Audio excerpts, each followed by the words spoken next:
One simplistic aspect of how it functions is, there are no subtractions and divisions in our mind.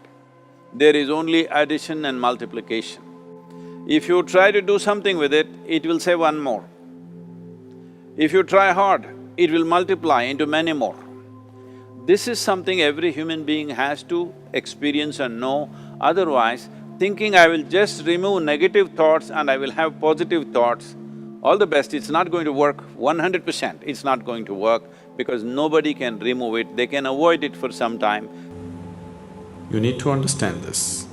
Why your mind is going on with uncontrollable, endless thought is, you're identified with things that you're not. The moment you get identified with something that you are not, then mind is non-stop activity.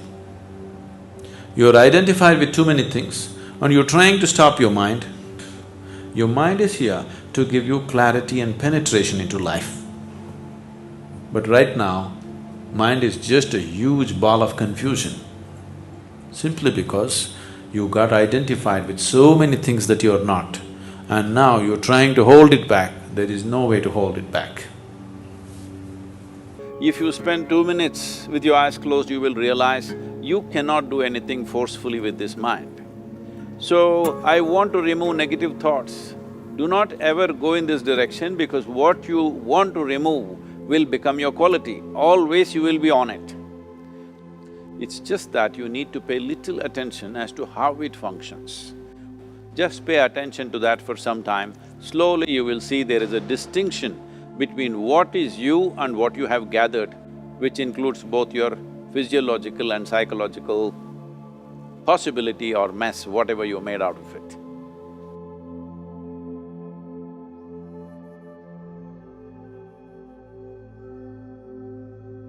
If you are watching this video, you must have been finding a way to cleanse your mind and remove negative thoughts.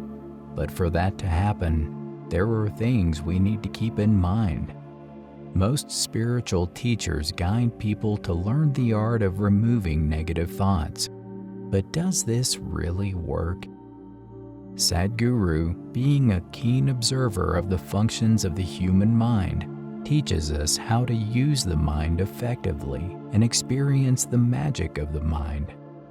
Let's hear what he says. Well, see the way the question is asked and also the way normally it's addressed is, people think there is something called as negative thought and positive thought. They want to remove the negative thoughts and have only positive thoughts. For such people, I would ask them to just experiment for 10-15 seconds. Let them forcefully remove one thought from their mind. For example, next 10 seconds, just don't think of a monkey. Try not to think of a monkey for next 10 seconds. You will see you will be full of monkeys. So what I'm saying is, this is the nature of your mind. Because in this mind, all the three pedals are throttle. There is no brake, there is no clutch. Whatever you touch, it will only go faster. When this is the case, is it not important that we understand the mechanics of how it functions? One simplistic aspect of how it functions is, there are no subtractions and divisions in our mind. There is only addition and multiplication. If you try to do something with it, it will say one more. If you try hard, it will multiply into many more. In this mind, you don't try to identify what is positive, what is negative and try to remove it. First of all, one needs to understand, this mind of yours, this body of yours is supposed to serve you. The life that you are is important. Body and mind are vehicles that must serve us. If you sit in a vehicle, it must go where you want to go. If it goes to its own destination, what is the point of such a vehicle? It's just a nuisance. Right now, most human beings are unfortunately experiencing this fantastic possibility of human mind as a nuisance, as a troublesome thing. Well, this is the most beautiful thing you have. In this kind of mind, people have been taught from moral teachers and religious teachers do not think about bad things. Well, since then it's been a full-time job. So there is no way you can handle the mind like this. This doesn't need any great enlightenment. If you spend 2 minutes with your eyes closed, you will realize you cannot do anything forcefully with this mind. So, I want to remove negative thoughts. Do not ever go in this direction because what you want to remove will become your quality. Always you will be on it. So what should I do? The thing is this, without understanding the fundamental mechanism of this mind, because our mind, human mind, is the most sophisticated computer on the planet. Even all the supercomputers have come out of this. There is something called as you which exists. This is not a composite of all your thoughts and emotions and physiological processes. Beyond that, there is you. If you close your eyes, even if you cannot see anything, you're still there. It is through the window of your eyes that you're looking out, but if you close your eyes, it doesn't mean that you don't exist, you still exist. So beyond your thought, you still exist, beyond your emotion, you still exist. So that you, the life that you are, this has to come into your experience. Why is it that you're not allowing that to come into your experience, which is the most significant aspect of who you are? Who you are right now, the most significant aspect is you and me are alive right now, this is it. What I'm thinking, what you're thinking is not the important thing. We are alive right now, that is the important thing. So, it is important that you focus on this fundamental sense of aliveness within you, and then you will see there is a natural distance between you and your thought process. Once there is a distance between your psychological process and your physiological process, this is the end of suffering. Because there are only two kinds of suffering that human beings go through, physical suffering and mental suffering.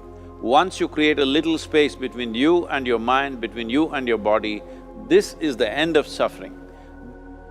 It's just that you need to pay little attention as to how it functions. One simple thing is this. First and foremost process is, that's why we put out this process called Isha Kriya.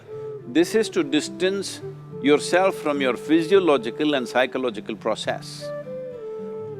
So it's very important, first of all you need to understand your anger, your resentment, your fear, your anxieties, the negativity that you generate. Generally resentment, anger, it is always directed towards somebody. But we need to understand this is poisons that we are drinking and expecting somebody else to die. Fortunately, life doesn't work like that. If I drink poison, I die. If I drink poison, you don't die. So, we need to understand this. When I say poison, today you can have yourself chemically analyzed. Right now, what is your blood work, what it says? 5 minutes of intense anger, check your blood work and see, there will be lots of negative elements in it, literally you're poisoning yourself. So, do you want to poison yourself? Definitely not. This is something every human being has to experience and know, otherwise thinking I will just remove negative thoughts and I will have positive thoughts, all the best, it's not going to work 100%, it's not going to work because nobody can remove it, they can avoid it for some time. So when negative thoughts come, you say Ram Ram, Shiva Shiva, whatever you want, but this is just avoiding, it's not gone. The moment you stop that, it will pop back with great force, otherwise it'll come back in your dreams. Now the very question is coming from certain helplessness, what shall I do?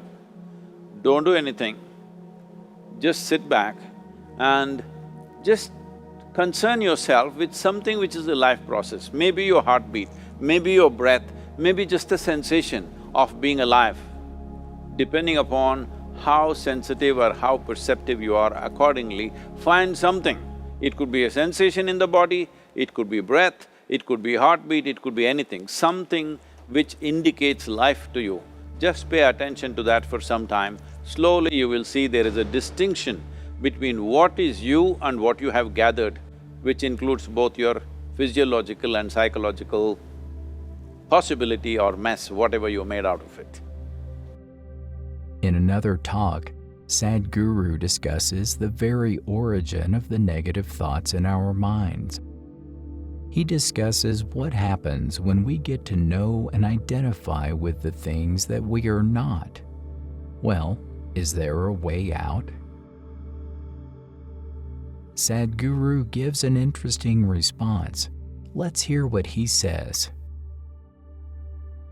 When you say that yourself and your body have to go together, that is clear to me. But like mind goes somewhere else. Mind doesn't go with you all the time. You are sitting here, but mind can be elsewhere. So that can be separate at times. At times it can be with you. Now, your mind also doesn't go anywhere. It is here thinking about something. Does it go somewhere? The mind doesn't go anywhere. It is here and thinking about something else, but still it is here, isn't it? Neither your body goes somewhere, nor your mind goes somewhere, nor you go somewhere. They're always one composite whole. If you want to do anything, you have to do something that works for all of them. You can't handle this separately, that one separately, and this one separately. They're always together, isn't it? Your mind doesn't go anywhere. Did you lose it?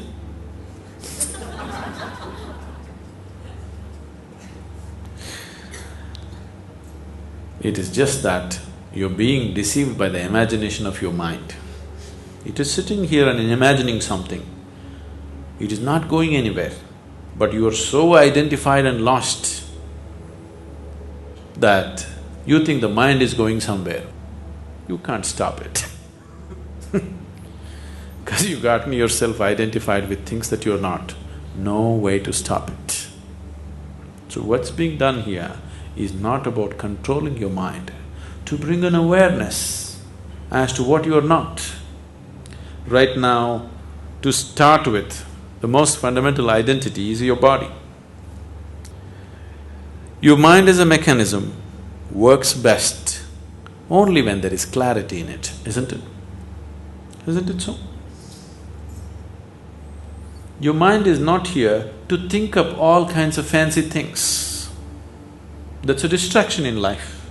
Your mind is here to give you clarity and penetration into life. But right now, mind is just a huge ball of confusion, simply because you got identified with so many things that you're not, and now you're trying to hold it back. There is no way to hold it back. Mind doesn't travel anywhere, it's very much here, isn't it? You need to understand this. Why your mind is going on with uncontrollable, endless thought is, you're identified with things that you're not. The moment you get identified with something that you're not, then mind is non-stop activity. You're identified with too many things and you're trying to stop your mind. I'm telling you, if you try for 1,000,000 years, it's not going to happen. It cannot happen.